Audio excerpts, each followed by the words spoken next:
Omar asks, making connections is a huge part of the music industry.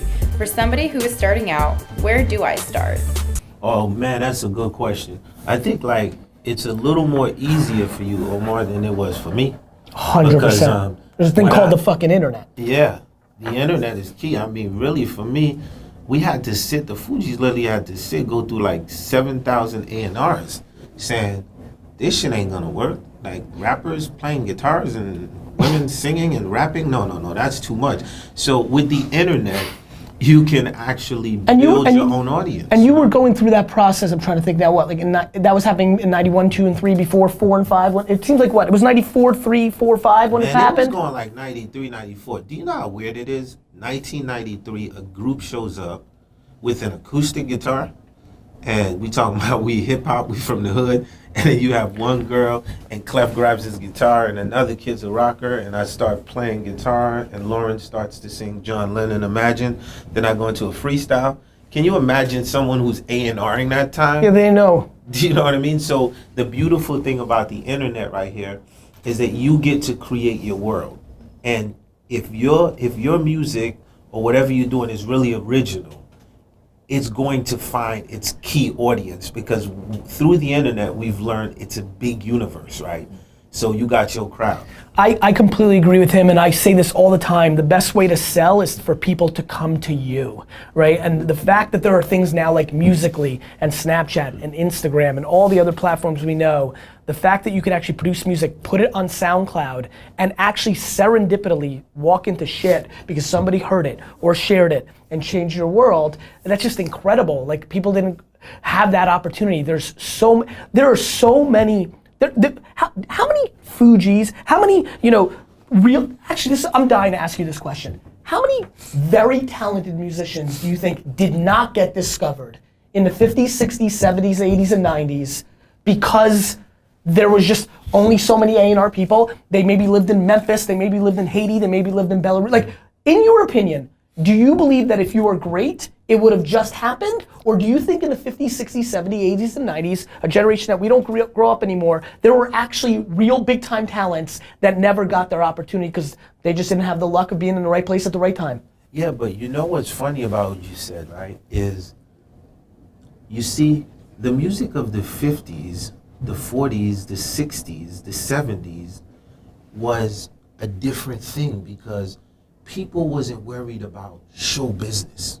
Right. People was more worried about the music. The music. You see, so this is how we know of Thelonious Monk. This is how we could go back to Muddy Waters. Mm-hmm. Like, baby, don't go, baby. It wasn't really about, because think about it now. Whenever this generation, want inspiration out as a producers, and we go, I'm in the studio with Avicii.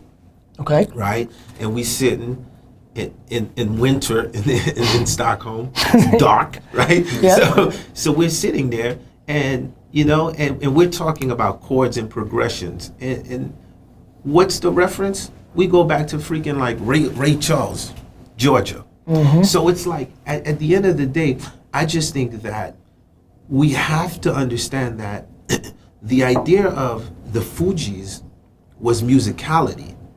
It wasn't like, oh man, we about to do something to get put on so people know who we were. Man, if you listen to the first Fugees album, it's called Blunted on Reality. The whole album start off with a poem where the Ku Klux Klan is trying to come and invade this generation. And we talking about, we are not going for that. Allow that. Yeah, so if you're trying to be in the music business, this is not the first message that you want to put out. So I think that the key to everything, whether if it's art, whether if it's, you think of like a Picasso, like when you look at that piece, or think of Basquiat when you look at a piece, or just think of Miles Davis' Bitches Brew. Like, no one's thinking about, so the idea is we have to think 1,000 years from now, like, is this conversation going to be relevant? And I really think that's my key, like with this generation, and that's the only thing that I tell them. Mm-hmm. I'm like, yo, y'all spitting out hits every second. Every second on Musically, my daughter's singing a new song. right? Yep. The new one is Nishiwa, and then she you know, and then she puts me on Musically. She's like, come on, Dad, not Boule. No, Dad, you're doing it wrong. Come back again. So Third take.